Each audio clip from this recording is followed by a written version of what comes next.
네. 잘 나오셨습니다. 우리 함께 인사하겠습니다. 잘 나오셨습니다. 제 옆자리에 앉아주셔서 감사합니다. 사랑하고 축복합니다. 네, 감사합니다. 오늘 추수감사 주일에 잘 나오셨습니다. 이 자리에 참여하신 여러분들에게 하나님께서 더 크신 은혜와 또 감사할 제목들을 더 많이 부어주실 줄로 믿습니다. 우리 한 번 더 인사하겠습니다. 지금까지 지켜주신 것이 주님의 은혜입니다. 항상 감사하는 삶을 사십시오. 네, 감사합니다.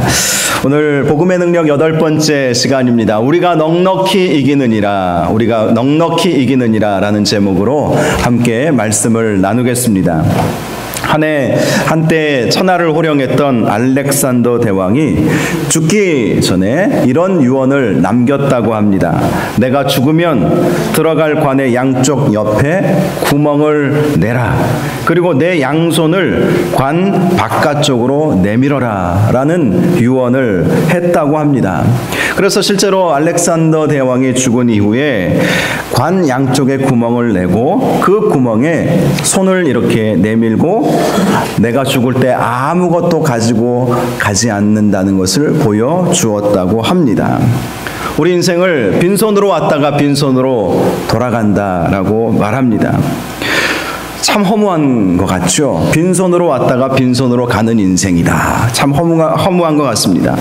그러나 우리가 예수 그리스도를 믿고 또 예수 그리스도의 그 놀라운 은혜를 경험하게 된다면 여러분, 빈손으로 가는 것이 아니라 우리는 하나님 나라, 하늘나라, 천국에 가게 된다는 사실을 믿으시기를 바랍니다. 그 믿음 때문에 저와 여러분이 오늘 이 자리에 앉아 있는 거예요. 우리가 왜 예수님이 있습니까? 많은 분들이 왜 예수 믿느냐, 왜 교회 다니느냐 이렇게 물어보면 천국 가기 위해서라고 말합니다. 그게 참 진리요, 정답인 것 같아요. 빈손으로 왔다가 빈손으로 가는 거예요. 천하를 호령했던 왕이면 뭐합니까? 자기가 그것을 깨닫고 관 속에 양 구멍을 내고 내가 빈손으로 간다, 내 손에 아무것도 없다는 것을 많은 사람들에게 보여주지 않았습니까? 여러분, 우리는 빈손으로 왔다가 빈손으로 가는 인생일지 모르지만 예수 그리스도를 믿는 성도에게는 영원한 하나님 나라, 저 천국이 있음을 믿으시기를 바랍니다. 그리고 저와 여러분들 모두가 저 영원한 하나님 나라에 다 들어갈 수 있기를 주님의 이름으로 축복합니다. 오늘 말씀 36절을 보니까 이런 말씀이 있어요. 기록된 바 우리가 종일 주를 위하여 죽임을 당하게 되며 도살 당할 양같이 여김을 받았나이다 라는 말씀이 있습니다. 이 말씀은요, 시편 44편 22절에 본래 나와 있는 고라 자손이라고 하는 사람들의 시입니다. 이 고라 자손들은요, 본래 예루살렘에 성전이 있었거든요. 지금은 일부 벽만 남아있죠. 서쪽 벽에 통곡의 벽이라고 하는 그 벽만 지금은 남아있지만 과거에는 거대한 아주 멋지고 웅대한 하나님을 예배하는 성전이 있었습니다. 그 성전에서 하나님을 찬양하는 그 일을 맡았던 음악인들이었습니다. 그런데 이들이 지금 당하고 있는 상황은 당시 바벨론이라고 하는 거대한 이 제국이 이스라엘을 침략해 오게 되었거든요. 그래서 이스라엘이라고 하는 나라가 멸망당하고 맙니다. 그래서 바벨론으로 다 포로로 끌려가 버리고 말았어요. 이 고라 자손들이 성전에서 하나님을 찬양하던 일을 했던 사람들인데 바벨론으로 포로로 끌려가 버리고 만 것입니다. 그래서 그들이 말하는 거예요. 우리가 종일 주를 위하여 죽임을 당하게 되며 도살 당할 양같이 여김을 받았나이다. 이 시를 담아서 하나님께 그들의 마음을 하나님께 올려드리게 된 것이죠. 그런데 그로부터 몇백 년이 지난 이후에 사도 바울이라고 하는 기독교에 있어서 아주 위대한 인물과도 같은 이 사도가 이 말씀을 인용하면서 지금 우리의 상태가 바로 이런 상태와 같다. 고라 자손이 하나님을 찬양하고 싶어도 나라가 망해서 하나님을 찬양할 수 없고 죽임을 당하게 되며 도살할 양과 같이 지금 그런 상황 속에서 우리가 빠져 있는 것 같은데, 바로 우리가 당하고 있는 상황이 그런 상황이라고 말씀하고 있는 것입니다. 이 로마서가 기록된 이 시대는요, 네로 황제가 로마를 통치하고 있던 시대였어요. 여러분, 조금만 관심 있으신 분들은 네로 황제가 어떤 사람인지 조금 들어보셨을 거예요. 아주 폭군이었습니다. 수많은 유대인들을 죽였던, 이스라엘 사람들을 죽였던 사람이고, 아주 잔인한 왕이 바로 이 로마 황제였어요. 그 로마 황제가 다스리고 있는 바로 그때에 믿음을 지키고 신앙생활을 하는 성도들의 모습이 주를 위하여 종일토록 죽임을 당하며 도살당할 양과 같이 되었다라고 고백하게 된 것입니다. 여러분, 오늘날 우리의 모습도 크게 다르지 않을 것입니다. 우리의 삶에 있어서도 참 힘들고 어려운 일들이 많이 있죠. 도살당할 양과 같은 마음을 가질 때가 얼마나 많이 있는지 모릅니다. 살아있어도 살아있지 않은 것처럼 느껴질 때가 참 많이 있습니다. 실제로 우리는요, 시간이 흐르면 흐를수록 죽음을 향해서 가는 인생 아닙니까? 성경에 이런 표현이 있어요. 우리의 연수가 70이요 강건하면 80이라도 신속히 가니 날아가나이다. 날아가나이다. 여러분, 날아가 버리는 거예요. 인생이라고 하는 것은 너무 쉽게 흘러가 버리는 것입니다. 빈손으로 왔다가 그냥 많은 사람들이 빈손으로 가버리는 거예요. 죽음을 향해서 가고 있는 거예요. 죽음을. 그래서 도살당할 양과 같이 여김을 받고 우리가 죽임을 당하게 되어 있는 이 상황, 그것이 바로 우리가 직면하고 있는 상황이라는 것입니다. 하버드대 교수이신 겔 브레이스 박사님이라고 하는 분이 불확실성의 시대라고 하는 책을 쓰셨어요. 한때 베스트셀러가 된 책인데요. 이 책의 주요 요지는 우리가 나름대로 좀 잘 살아보려고 만들었던 경제학, 경영학 이론들, 또 여러 사상들, 철학들, 이런 것들이 오히려 세상을 더 망치고 있다, 이렇게 주장을 하고 있습니다. 그래서 이 교수님의 이 책을 인용했던 중앙대학교 경제학 교수인 이종훈 박사님의 칼럼을 보니까 그분이 이런 말씀을 하고 있어요. 그만큼 이 시대가 불안하고 확신이 없으며 변덕스러운 사회가 되어가고 있다, 이렇게 말을 했습니다. 여러분, 그렇습니다. 불확실성의 시대예요. 이 세상 무엇 하나 우리가 확실한 것이 있겠습니까?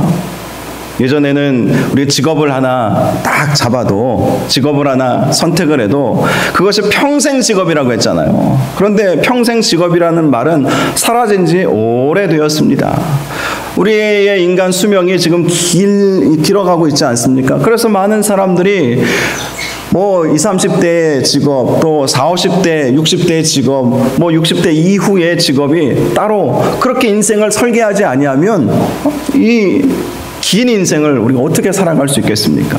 그래서 정말 이 세상은 불확성한 확실한 그러한 시대라는 것을 우리가 알 수 있는 것입니다. 그래요. 우리가 확실하다면, 이 세상을 살아가는 것이 우리 눈에 정확하게 보이고 우리가 잡을 수 있는 것들을 확실히 잡을 수만 있다면 얼마나 좋겠습니까? 그런데 그렇지 못하다는 것이죠. 어느 의학 잡지에 기고된 글인데요, 내과 의사들이 제일 괴로운 시간이 언제인가 하면 환자를 다 진찰하고 나서 그 환자의 병이 치유받기 어려운 상태라는 것을 말할 때가 가장 괴롭다고 합니다. 이제 3개월밖에 남지 않았습니다. 아니면 며칠밖에 살 수 없을 것 같습니다. 이렇게 말해주는 것이 가장 괴롭다라는 거예요. 왜냐하면 의사로서 무능함을 말할 수밖에 없기 때문이라는 거예요. 내가 이것밖에 안 됩니다. 내가 이 병은 고칠 수가 없습니다. 이렇게 말하는 것이 의사로서 자존심도 상하고 참 마음이 괴롭다는 거예요. 그런데 그 글에 보니까, 그 수필에 나와 있는 글을 보니까 더 괴로운 일이 있었다는 거예요.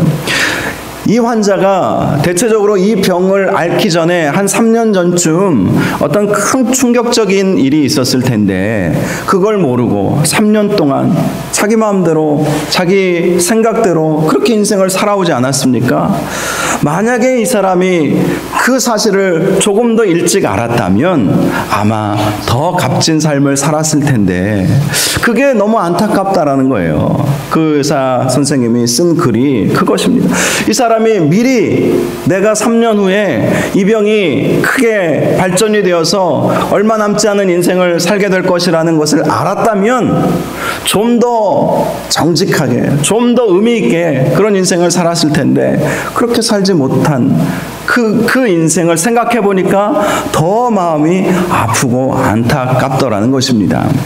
그런데 이런 이야기가 있어요. 어떤 여집사님이 참 성실하고 외모도 훌륭하고 똑똑하고 경우에 어긋나는 일을 하지 않은 분이 계셨다고 해요. 그런데 다 좋은데 덕이 좀 부족했다고 그래요. 그래서 이분은 미안합니다, 죄송합니다, 잘못했습니다, 제 잘못입니다 이런 말을 거의 결코 하지 않았다고 합니다.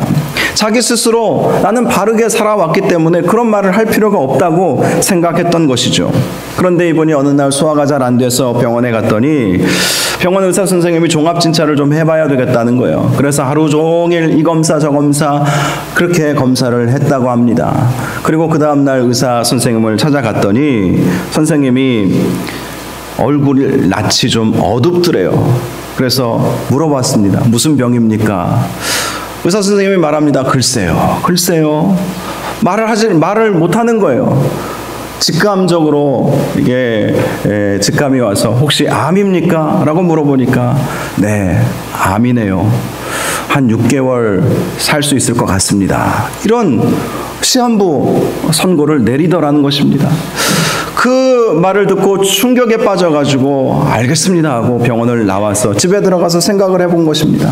내가 그동안 뭘 그렇게 잘못했길래 왜 나에게 이러한 병이 오게 된 것인가 이러면서 생각해 보니까 전에는 내가 잘못한 것이 없다고 생각하면서 나름대로 정직하게 나름대로 죄 안 짓고 남에게 해 안 끼치고 그렇게 살았다고 생각했는데 그렇지 않았던 모습들이 자꾸 생각이 나더래요. 그래서 바로 그 자리에서 전화번호부를 찾아가지고 생각나는 사람들마다 전화를 해서 전대요, 제가 잘못했어요. 제가 실수한 게 많습니다. 용서해 주세요. 그러면서 일일이 다 전화를 드렸다는 거예요. 전에는 그렇게 도도했던 분이 자기 잘못이 막 생각이 나면서 막 전화를 걸어서 용서를 구한 것입니다.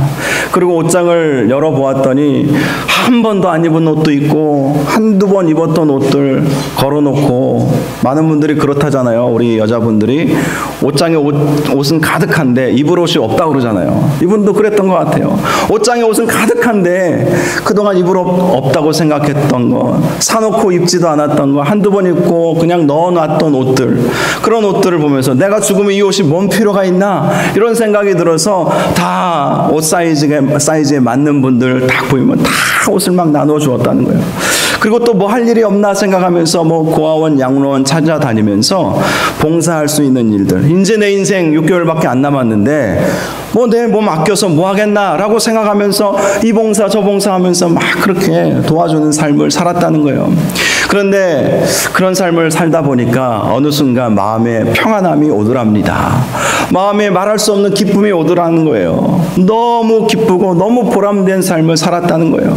그전에는 늘 초조하고 불안하고 나는 바른 사람이야, 나는 정직한 사람이야, 늘 자기 나름대로 세워둔 그 기준에 자기가 못 미칠까봐 늘 불안한 삶을 살았는데, 그렇게 나누어주고 돕고 보살피고 용서를 구하고 그런 삶을 사니까 말할 수 없는 평안이 막 몰려들더래요. 그래서 이제 병원에 진찰 예약이 되어 있어서 병원에 가서 진찰을 했더니 의사가 보더니 깜짝 놀라는 거예요. 죄송합니다. 위궤양인데 제가 암이라고 오진을 했네요. 그렇게 이야기를 하는 거예요. 그러면서 너무 죄송하다고 그렇게 이야기를 했다는 거예요. 이거 실화예요. 너무 죄송하다고. 그런데 여러분, 이 집사님은 아는 거죠. 이게 오진이 아니죠. 하나님께서 그 병을 고쳐주신 것입니다. 마음에 평안함이 오고 기쁨이 오니까 불안하고 또 늘 두려웠던 그 마음들이 다 사라져버리고 그 마음에 평안함이 오니까 병도 암덩어리도 막 떨어져 나가고, 제가 늘 기도하잖아요. 암덩어리가 떨어져 나가고 암세포가 죽어 없어지는 역사가 일어나게 된 것입니다. 물론 이 이야기가 보편적인 이야기는 아니겠죠. 여러분, 그래요. 우리는 우리 인생을 누가 장담하면서 살 수 있겠습니까? 우리는 늘 불완전한 삶을 살아갈 수밖에 없어요. 불확실성의 시대. 발음이 잘 안 나오네요. 불확실성의 시대를 우리는 살아가고 있습니다. 그러나 여러분, 아무리 불확실성의 시대를 살아간다 할지라도 우리에게는 확실한 것이 있습니다. 바로 예수 그리스도께서 우리를 대신해서 십자가 달려 돌아가시고 우리를 대신해서 피 흘려 죽으시고 우리를 살려주셨다는 거예요. 이것이 복음입니다. 복음. 내가 죽어야 되는 그 자리에 주님께서 대신 달려 죽으시고, 죄의 싹은 사망이라고 하는 성경의 말씀이 있어요. 우리는 죽을 수밖에 없는 인생이에요. 그런데 예수님께서 우리를 대신해서 죽어주신 거예요. 우리를 살리시고자 주님께서 십자가에 달려 죽어주셨다는 것, 그것은 확실한 진리입니다. 불확실성의 시대를 살아가고 있지만 우리는 확실한 것을 붙잡고 있어요. 그 확실한 것 중에 하나가 또 무엇입니까? 그렇게 예수 그리스도를 믿는 사람에게는 하나님의 나라가 주어지는 축복이 있게 된다는 것입니다. 죽으면 다 끝나는 것이 아닙니다. 죽음 이후에 세계가 있어요. 미국의 내과 의사의 70% 이상이 죽음 이후의 세계가 있다는 것을 믿는데요. 모르겠어요. 우리 한국에서는 그런 통계를 조사를 해보았는지 모르겠지만 미국의 내과 의사들의 70%는 죽음 이후의 세계가 있다는 것을 믿는다고 그렇게 이야기를 합니다. 죽음 이후의 세계가 있다는 거예요. 여러분, 그 죽음 이후의 세계가 있다면 우리는 천국 가야 할 줄 믿으시기 바랍니다. 천국 가는 저와 여러분들 되시기를 정말로 바랍니다. 예수 그리스도 믿고 천국 가야 하는 거예요. 불확실성의 시대에 우리 자신의 삶을 온전히 맡겨둘 수 없지 않습니까? 예수 믿고 천국 가는 저와 여러분들 되시기를 주님의 이름으로 축복합니다. 37절을 보니까 이런 말씀이 있어요. 그러나 이 모든 일에 우리를 사랑하시는 이로 말미암아 우리가 넉넉히 이기느니라. 이 모든 일이 어떤 일입니까? 우리가 죽임을 당한 것과 같고 도살당할 양과 같다는 그 일에 대한 말씀인 것입니다. 이 모든 일에 우리를 사랑하시는 이로 말미암아 우리가 넉넉히 이기느니라 라고 말씀하고 있어요. 우리를 사랑하시는 이가 누구입니까? 이 자리로 인도하여 주신 하나님 아버지이심을 믿으시기 바랍니다. 하나님 아버지께서 우리를 사랑하시는 거예요. 하나님이 세상을 이처럼 사랑하사 독생자를 주셨으니 이는 그를 믿는 자마다 멸망치 않고 영생을 얻게 하려 하심이니라. 성경에 기록되어 있는 말씀입니다. 하나님이 우리를 사랑하셔서 독생자 예수 그리스도를 우리에게 보내주셨다는 거예요. 바로 그 사랑하시는 이로 말미암아 우리가 넉넉히 이긴다는 거예요. 죽음도 이기게 되고 도살당할 양과 같은 그런 처지에 있는 우리도 넉넉히 이길 수 있게 된다고 말씀하고 있는 것입니다. 이 넉넉히 이긴다는 이 말씀은요, 헬라어로 휘페르니코멘이라고 하는 단어를 쓰는데요. 이 뜻은 이런 뜻입니다. 우리가 압도적으로 이기게 된다. 압도적으로 이기게 된다. 겨우 이기는 것이 아니라는 것입니다. 넉넉히 압도적으로 완전히 사망 권세를 이기게 되고 절망과 슬픔과 좌절로부터 이기게 된다는 말씀을 해주고 있는 것입니다. 왜요? 하나님이 우리를 사랑하시기 때문에. 하나님이 저와 여러분을 사랑하십니다. 독생자를 아낌없이 우리에게 내어주실 만큼 하나님이 저와 여러분을 너무나도 사랑해 주세요. 저도 하나님의 사랑으로 이 자리에까지 왔어요. 지금 이 자리에 서 있는 것이 어찌 보면 기적입니다. 하나님의 사랑으로 저는 지금까지 살아왔다고 감히 여러분들에게 고백할 수가 있습니다. 하나님이 저를 얼마나 사랑하셨는지. 중학교 2학년 때 저희 아버지께서 돌아가시고 참 어려운 삶을 살았어요. 그런데 돌이켜보면 다른 분들은 참 어렵게 살았을 것이다 이렇게 생각하지만 저는 그런 감정을 가지고 살아본 적이 없습니다. 어린 시절에 부족한 건 많았지만 부족함을 느끼지 않았어요. 모든 것이 다 채워졌기 때문이 아닙니다. 마음에 평안함이 있고요, 소망이 있고요, 미래가 이 또한 지나가리라. 물론 그때는 그 말씀을 제가 마음 깊이 새기지 않았지만 이 또한 지나가리라라는 그러한 마음의 확신들, 그것이 저에게 있었어요. 그래서 하나님이 은혜를 베풀어 주셔가지고 공부하는데도 어려움 없이 다 장학금 받게 해주시고, 제가 공부 잘해서 성적 장학금 받아본 적은 한 번도 없어요. 죄송하지만 제가 똑똑한 사람은 아닌 것 같아요. 그런데 하나님께서 이 모양 저 모양으로 막 채워주시고 부어주시고 선하게 인도하여 주시고, 저는요 그래서 아버지께서 중학교 2학년 때 돌아가시고 고등학생 때부터 희한하게 여기저기서 장학금을 이렇게 보내주시는 거예요. 대학도 장학금으로 다 다녔고 대학원도 장학금으로 다 다녔고, 그리고 유학까지 다녀올 수 있었어요. 유학을 갈 때 물론 제가 무슨 돈이 있겠습니까? 주위에서 많은 분들이 기도해 주시고 또 많은 분들이 도와주셔서 공부를 다 마치고 그렇게 한국에 다시 들어올 수 있게 되었습니다. 모든 것이 다 주의 은혜예요. 하나님께서 저를 사랑하여 주셨기 때문에 이 자리까지 오게 된 거예요. 앞으로도 하나님께서는 저를 사랑해 주셔서 넉넉히 이기는 삶, 사망 권세 이기고 좌절과 슬픔을 이기고 하나님 바라보며 늘 행복하고 복되고 또 늘 기쁨과 감사를 누리며 살게 될 것이라고 믿습니다. 그런 은혜가 여러분들에게도 있기를 주님의 이름으로 축복합니다. 하나님이 우리를 사랑하셔서 우리가 넉넉히 이기게 되었다는 거예요. 넉넉히 이기게 되었다. 압도적으로 이기게 되었다는 말씀을 꼭 기억하시기를 바랍니다. 그래서 38절과 39절에 이런 말씀을 하고 있어요.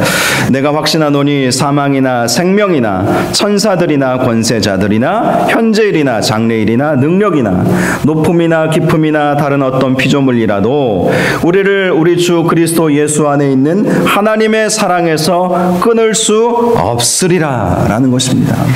사도 바울이 확신한 것이 있어요.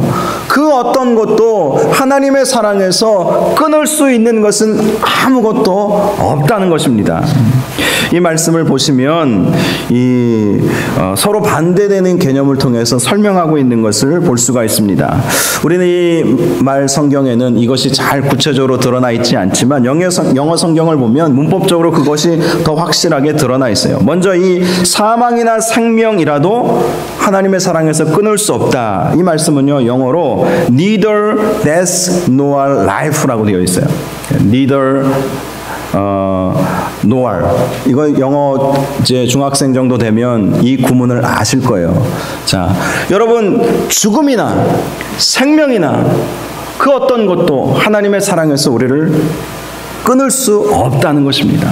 우리 인생이 죽음이 우리 앞에 온다 할지라도 하나님의 사랑은 결코 그것을 끊을 수 없다고 말씀하고 있습니다. 더 나아가서 천사들이나 권세자들이나 라는 말씀이 있어요. Neither angels nor demons. 천사들이나 권세자들. 영어 성경에는 데몬이라고 표현하고 있어요. 데몬이 뭔지 아십니까? 귀신, 마귀 권세를 말하는 거예요. 천사들이나 마귀들이나 하나님의 사랑에서 끊을 수 없다는 것입니다. 마귀가 아무리 우리를 공격해와도 하나님의 사랑에서 우리를 끊을 수 없다는 거예요. 이런 재미있는 얘기가 있어요. 어느 날 마귀들을 회의를 열었대요. 그날의 주제는 어떻게 하면 많은 사람들에게서 기쁨을 빼앗을 수 있을까라는 회의였다고 합니다. 한 마귀가 이런 제안을 합니다. 거짓 웃음을 사람들의 마음속에 뿌려둡시다. 그래서 이 마귀들이 사람들마다 거짓 웃음을 뿌려주었다는 거예요. 사람들은 웃기 시작했습니다. 무슨 일을 보아도 웃었습니다. 누구를 만나도 웃기만 했습니다. 그런데 불의한 일에도 웃었어요. 그러한 거짓 웃음이 넘쳐나면 넘쳐날수록 사람들의 마음속에서는 기쁨이 사라지게 되었다는 거예요. 이것을 본 천사들이 긴급 회의를 열었습니다. 어떻게 하면 다시금 사람들에게 기쁨을 회복시킬 수 있을까? 그때 한 천사가 이런 제안을 합니다. 그러면 우리가 눈물을 사람들의 가슴에 뿌립시다. 이런 제안을 한 것입니다. 그래서 천사들이 돌아다니면서 사람들마다 눈물을 뿌려 주었던 거예요.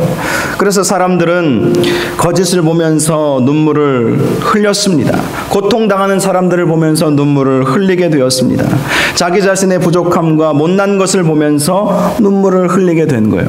그런데도 놀랍게도 눈물을 흘리면 흘릴수록 사람들의 마음속에 기쁨이 생겨나게 되었다는 것입니다. 여러분, 이 예화가 무엇을 말하겠습니까? 마귀는 자꾸 우리를 괴롭히는 거예요. 기쁨을 빼앗아가려고 하는 거예요. 절망 가운데 살아가도록 그렇게 만든다는 거예요. 그런데 하나님은 그렇게 놔두시지 않으신다는 것이죠. 그래서 천사들이나 권세자들이나 하나님의 사랑에서 끊을 수 없다고 말씀하시는 것입니다. 마귀가 아무리 우리를 유혹하고 공격해 온다 할지라도 하나님은 우리를 사랑하시기 때문에 그 공격으로부터 우리가 이김받을 수 있도록 그렇게 해 주신다는 것입니다. 다음으로 현재일이나 장래일이나 능력이라도 하나님의 사랑에서 끊을 수 없다고 말씀하고 있어요. 현재 아무리 고난을 당하고 있어도, 아무리 고통스러운 일을 만나게 된다 할지라도, 또 앞으로 미래에 어떤 어려움들이 있다 할지라도 하나님의 사랑에서 그것이 우리를 끊어버릴 수 없다고 말씀하는 것입니다. 로마서 8장 18절에 이런 말씀이 있습니다. 현재의 고난은 장차 우리에게 나타날 영광과 좋게 비교할 수 없도다. 그렇습니다. 현재의 고난이 아무리 힘들고 어려운 고난이라 할지라도 장차 우리가 얻게 될 영광과 결코 비교할 수 없다는 것입니다. 로키 산맥에 가보면요, 해발 3,000m 지점에 수목 한계선이 있대요. 그러니까 그 3,000m 지점을 넘어가면 나무가 자랄 수가 없는 그 지점, 너무 높고 산소가 없고 척박하기 때문에 그 지점이 있다는 거예요. 그런데 그 지점에 살고 있는 나무들이 있대요. 넘어가면 이제 나무들이 생존할 수 없는 그 지점에 나무들이 살고 있는데 그 나무들의 모습이 다 무릎을 꿇고 있는 모습을 하고 있다고 합니다. 너무나 세찬 바람이 불어오고 너무나 기온이 차기 때문에 이 나무들이 스스로 겸손해지는지 다 무릎을 꿇고 있대요. 보기는 멋있어 보이지 않는 나무입니다. 그런데 여러분, 세계적으로 가장 유명한 바이올린은 바로 이 나무로 만든대요.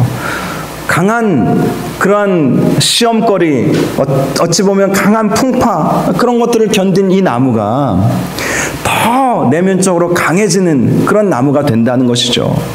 여러분, 우리 인생도 그렇지 않습니까? 아무리 환난이 와도 우리가 그것을 이겨내면 이겨낼수록 더 담대해지고 더 강한 삶을 살지 않겠습니까? 성경에 보면 고난의 대명사라고 하는 욥이 이런 고백을 했어요. 욥기 23장 10절 말씀을 보면 그가 나를 단련하신 후에 내가 정금같이 나오리라. 아멘. 여러분, 그래요. 현재일이나 장래일이나 어떤 능력이라도 그리스도의 사랑에서, 하나님의 사랑에서 우리를 끊을 수가 없습니다. 그러면 그럴수록 더 강해지는 거예요. 하나님의 사랑을 입은 저와 여러분들은 더 강해지고 오히려 정금과 같이, 순금과 같이 더 나아가게 된다고 말씀하고 있습니다. 마지막으로 높음이나 기쁨이나 다른 어떤 피조물이라도 우리를 그리스도 예수 안에 있는 하나님의 사랑에서 끊을 수 없다라고 말씀하고 있습니다. 아무리 깊고 깊은 지옥 권세가 있다 할지라도, 설령 다른 어떤 피조물들이 우리의 삶을 방해한다고 할지라도 우리와 함께하여 주시는 하나님의 사랑에서 그것들이 끊을 수 없다고 말씀하고 있는 것입니다. 여러분, 그렇습니다. 하나님의 사랑은 그 어떤 것보다도 위대하신 사랑입니다. 그 하나님의 사랑이 있기 때문에 우리가 넉넉히 이길 수 있는 거예요. 아무리 죽음의 고통이 몰려온다 할지라도, 아무리 마귀 권세가 우리를 해하려 한다 할지라도, 아무리 큰 능력자들이 우리에게 고난을 주고 우리를 벼랑 끝으로 몰아간다 할지라도, 아무리 깊은 지옥 구덩이가 우리를 그 가운데로 몰아간다 할지라도 하나님의 사랑은 우리를 보호하여 주시고 하나님의 사랑 때문에 우리는 구원받을 수 있게 된다고 말씀하고 있습니다. 저는 저와 여러분이 바로 이러한 하나님의 사랑을 늘 경험할 수 있기를 바랍니다.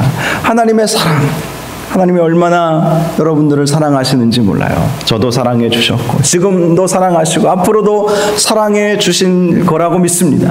여러분들도 하나님께서 여러분을 사랑하셨다는 사실을 꼭 믿으시기 바랍니다. 하나님이 사랑하셨어요. 우리가 지지난주에 이런 말씀을 살펴보지 않았습니까?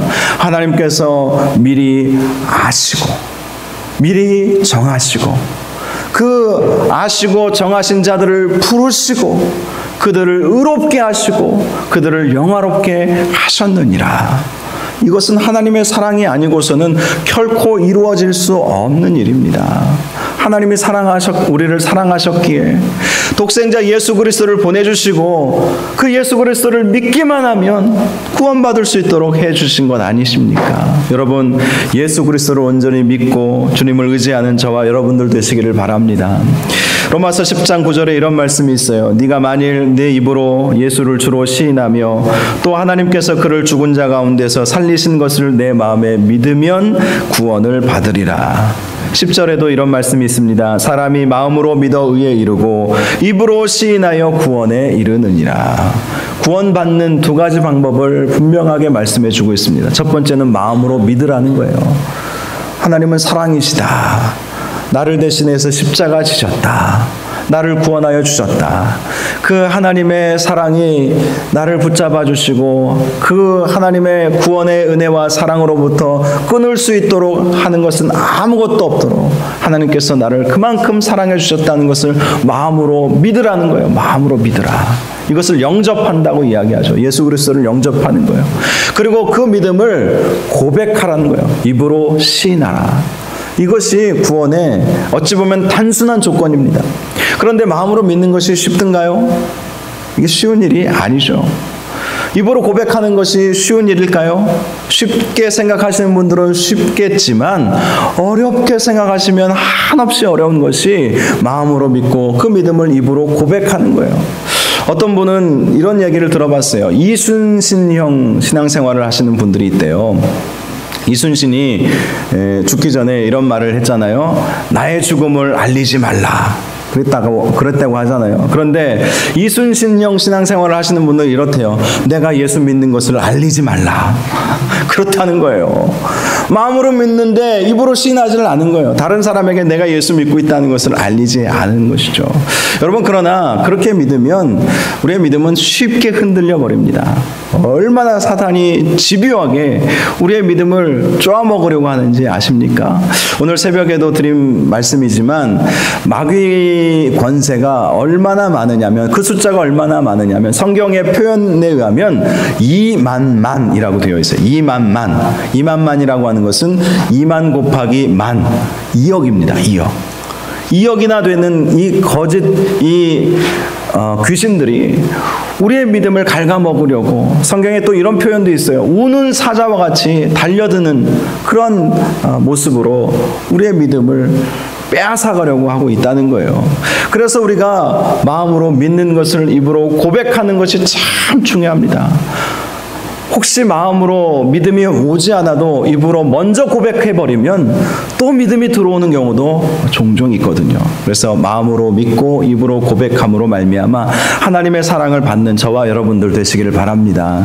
이 시간에 우리가 함께 한번 하나님께 기도하는 시간을 가지기를 원하는데요. 화면에 나와 있는 이 기도문을 좀 함께 보면서 마음에 가지고 있는 그 믿음을 입으로 고백하는 그러한 기도를 한번 같이 드려볼 수 있으면 좋겠습니다. 혹시 아직 마음에 믿음이 없는데 어떻게 입으로 고백합니까? 라는 분들이 계실지 모르겠지만, 먼저 마음에 이 어떤 믿음이 들어오지 않아도 입으로 고백할 때 또 하나님께서 역사하셔서 믿음을 주실 때가 있거든요. 저도 목회하면서 그런 분들을 참 많이 봤어요. 아직 믿음이 연약하지만 내가 믿는다고 고백하고 믿겠다고 고백하고 하나님 사랑한다고 고백하면 희한하게 내 마음이 열려서 성령 하나님께서 내 마음속에 들어오시고 믿음을 부어주시는 경우를 참 많이 봤어요. 그래서 이 기도문 우리가 같이 한번 읽어볼 수 있기를 바랍니다. 기도하는 마음으로 같이 읽어보시기 바랍니다. 시작. 하나님, 저는 죄인입니다. 지금까지 어디서 왔다가 무엇 때문에 살며 어디로 가는지 알지 못하고 살아왔습니다. 그런데 예수님께서 나의 모든 죄를 짊어지시고 십자가에 못 박혀 피 흘려 돌아가심을 감사합니다. 지금 이 시간 나는 내 마음의 문을 열고 예수님을 나의 구원해 주시는 주님으로 영접합니다. 내 마음속에 들어오셔서 나를 다스려 주시고 지금부터 천국 갈 때까지 나를 인도하여 주옵소서. 또 지금까지 살아오면서 지은 더러운 죄를 주님께서 십자가에서 흘리신 보배로운 피로써 깨끗이 씻어 주옵소서. 앞으로 어떠한 환난과 역경에서도 예수님을 나의 구주로 고백하는 하나님의 자녀가 되게 하여 주시옵소서. 예수님의 이름으로 기도드립니다. 아멘. 여러분이 믿음으로 정말 고백하셨든지 아직 믿음이 없어서 그냥 입술로만 고백하셨든지 하나님께서 여러분이 이 기도문을 함께 읽으신 여러분들의 그 말을 들으신 줄로 믿으시기 바랍니다. 우리 하나님께서 이런 말씀을 하셨어요. 네 말이 내 귀에 들린 대로 내가 행하리라. 정말 중요한 말씀이거든요. 그래서 우리가 항상 긍정적인 말, 축복의 말, 된다, 할 수 있다, 넉넉히 이긴다, 나는 결코 패배하지 않는다, 나는 천국 간다, 이런 말을 하는 게 중요한 거예요. 안 된다 하면 될 일도 안 되는 거 아시지 않습니까? 오늘 이 고백이 그대로 여러분의 삶 속에서 이루어지게 될 것입니다. 이 시간 우리 함께 찬양하기를 원합니다. 오늘 함께 나눈 이 말씀의 가사를 담은 찬양인데요. 아버지의 사랑 내가 노래해, 아버지 은혜 내가 노래. 함께 같이 말씀 생각하면서 찬양하도록 하겠습니다.